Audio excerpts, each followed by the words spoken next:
some, and of course, some you can, and there's different formats of this because you can like somebody, but you struggle to want to let that person too close to you. It feels almost like they're clingy, or it may feel like they're doing too much. It may feel like, you know what, this person's kind of impeding on my personal space.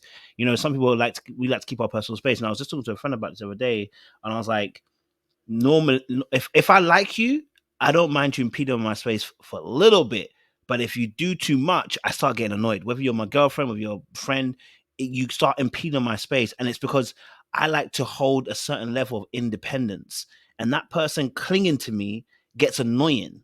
And I realize it's because the way I deal with my emotions is that I tend to try and keep some level of distance or some level of an independence from people. I like to have a little bit of space between myself and others, to hold people off a little bit. I don't want you to be too much on me, right?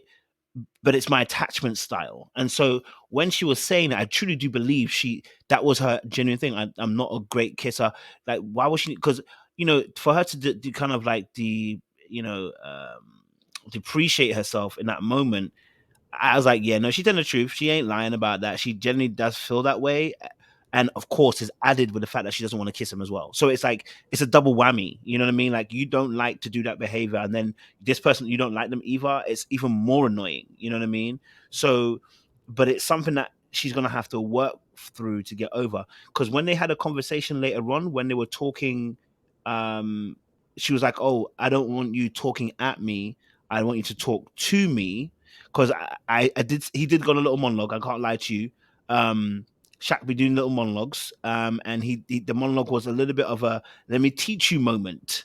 Like, oh, you need to. He's like, she was like, oh, she needs him to hold that emotional space, for her. And then he was like, well, you need to, I want to be honest with you, you need to be intentional with yourself.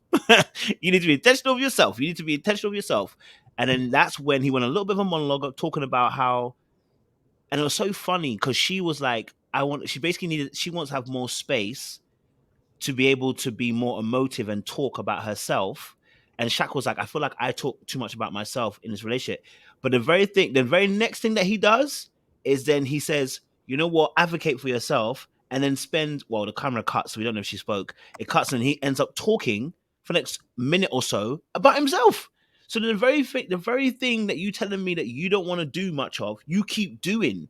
So I'm not saying that's going to cause her not to want to kiss. I'm saying this is there are two sides that are happening here of learning on both sides. You know what I mean?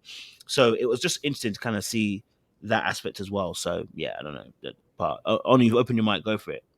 Oh, I didn't. She. I'm not saying she can't have standards, but again, like, she's not making any indication that she actually likes this guy, which is kind of that's the obvious thing. Like, I agree with you, but that's the main issue that we're having. If she had any inklings that she liked this person and she was reserved of doing these things on camera, I'm willing to give her the benefit of the doubt. But it's just like she's making it hard for us to